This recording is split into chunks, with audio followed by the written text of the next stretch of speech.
Hi, my name is Brent from Flexfire LEDs, and I'm going to be showing and demonstrating today a full installation of one of our LED strip lights. Now, LED strip lights are a flexible circuit board populated with different types of LEDs. If you haven't used these before, they come in a variety of brightnesses from subtle accents to task lighting. They're flexible, versatile, customizable, and the best thing, they are fully controllable. So before purchasing any LEDs, you really want to understand what your project entails, what colors you want it to have, what functionality you want to have, right? So just get a really good, clear idea of what your end vision is going to be. You want to make sure that you have all the components you need before you start the installation. And so typically we like to start at the lights and work backwards all the way through where it's going to be attached, where the power supply is going to be hidden, and how the things are going to be controlled.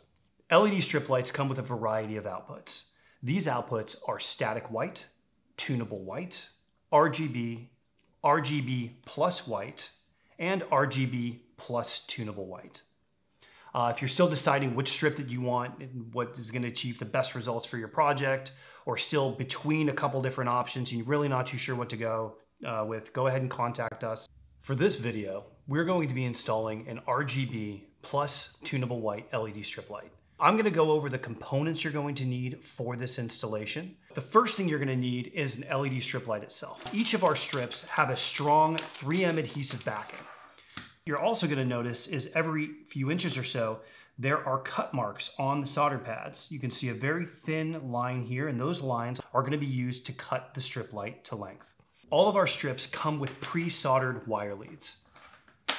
And so if you're planning on cutting the strip, you are going to need additional wire to attach the power and to attach the controlling mechanism for the different colors. If you do plan to cut your strip, if you are going to be using different segments of your strip or you have some leftover you want to use later, there's two ways to attach the wires to it. The first way is through soldering. We always recommend soldering, but sometimes in the field that can be a little bit difficult.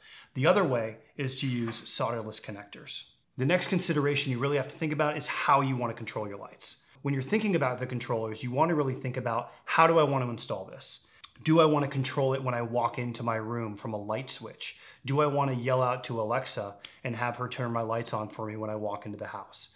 Do I want automations? Do I want this from my smartphone? Or do I want a handheld remote that I can control from my couch? So for this installation, we are going to be using our Leona smart home controller. And so with the Leona system, you're able to also connect to a manual controller. You're able to use it from your smartphone with our app. You're also able to connect it to a different series of wall panels, sensors such as occupancy sensors, plugs, smart outlets, and more. If you want to know more about our Leona system, go ahead and check out this link. So next we're going to need an AC to DC power supply. For this specific installation, we are using one of the three types of power supplies that we have. We are using what's called a plug-in power supply. Now, a plug-in power supply has a plug. So this can be plugged into any AC outlet. Here you have the DC output. So what the power supply is going to do is take AC and convert it into DC. The next thing you're going to need, this is optional, but we highly recommend it, is an aluminum channel. And so an aluminum channel makes the installation a lot easier. There are different mounting brackets you can use on the back to have a seamless installation.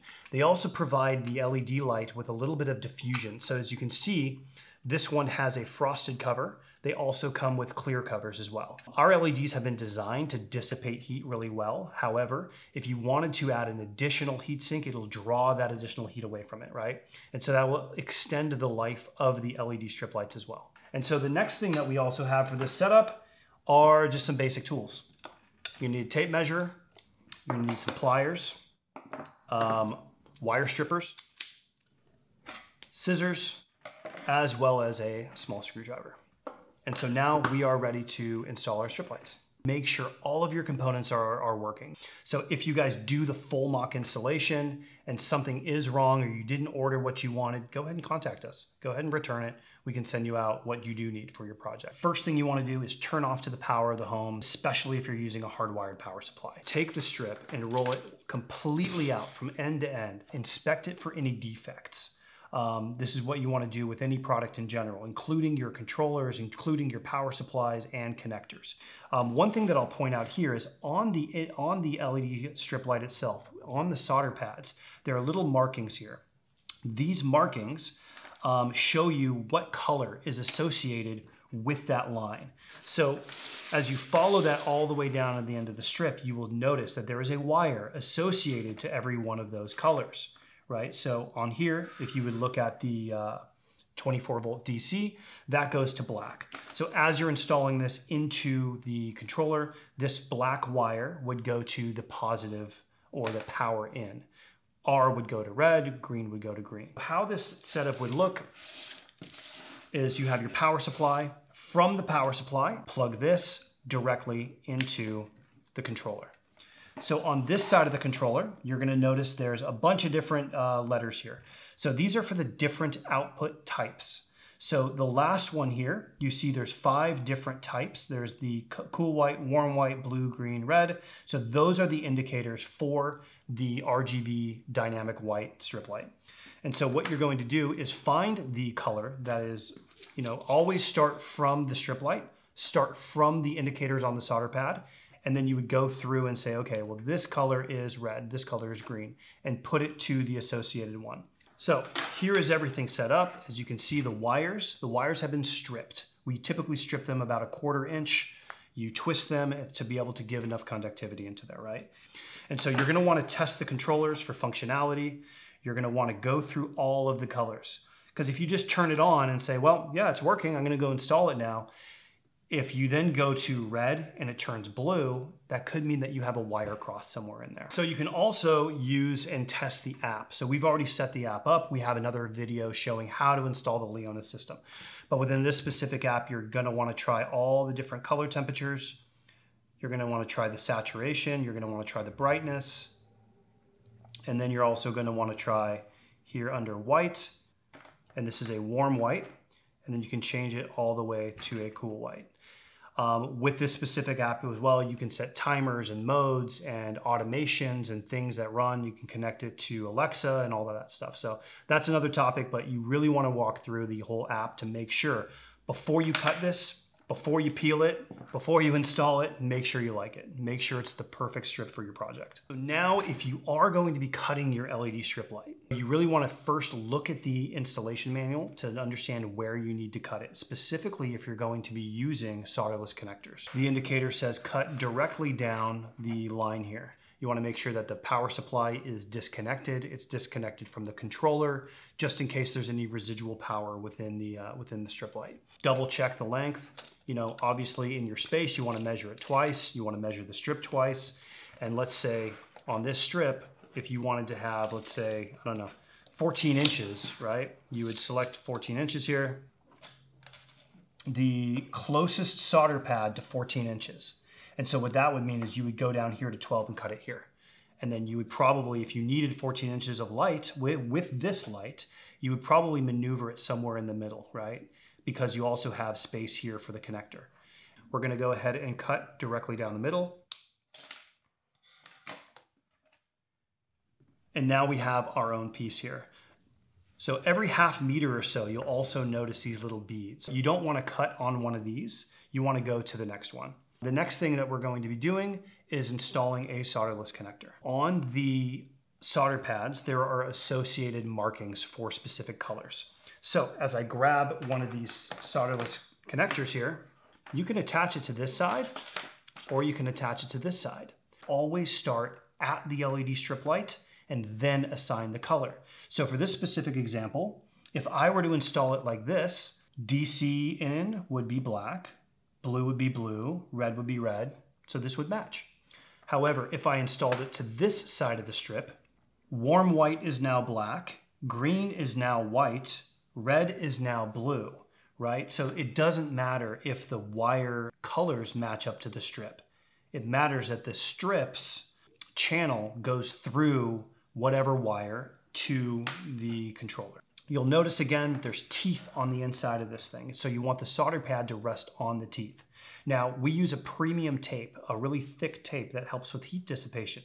So you can't just put the strip inside. You're gonna have to peel not only the tape cover, but you're gonna peel the tape as well, back about 1/2 inch. So just use your fingernail, then you have a bare piece of copper here. You see the copper leads on the back, and you're gonna feed this into the strip light till it hits the back, and it's sitting on top of those copper pads. And then you're going to use pliers to push this down. And so when you push it down, you should hear, you may or may not, but you should hear a click as this clicks into place. All right, so we have completed the installation. Strip light has been cut. We put on the solderless grip connector. We've wired that back here. And again, double check, followed that back. We assigned the right ones and it's now working.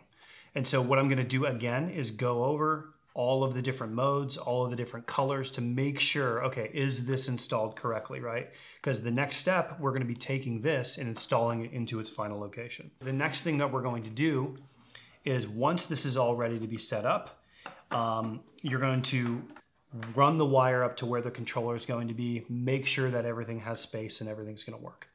And then what you're gonna do is here on the strip light, you're going to take the backing of the adhesive, and typically I like to pull off, maybe about an inch or two and start doing it an inch or two at a time, making sure as it sticks to the surface is non-porous, it's clean. What we're also gonna do is I'm gonna show you how to install it into an aluminum channel.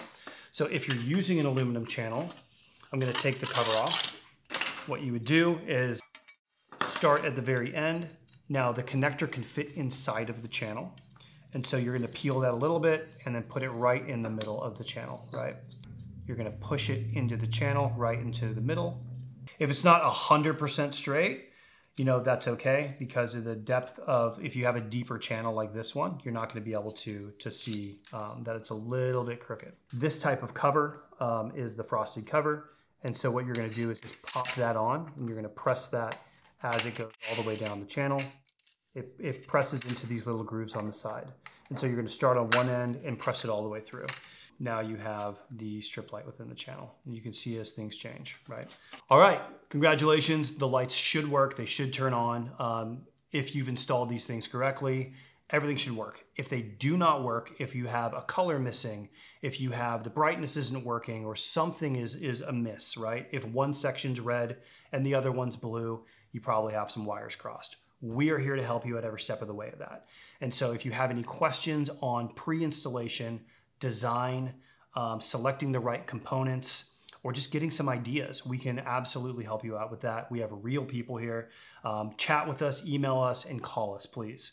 Another thing I wanted to mention is in the description below, you're able to see our project lookbooks, our catalogs, because there are hundreds of uses of LED strip lights. And we have a product for almost all of them. So thank you very much, and we'll see you in the next videos.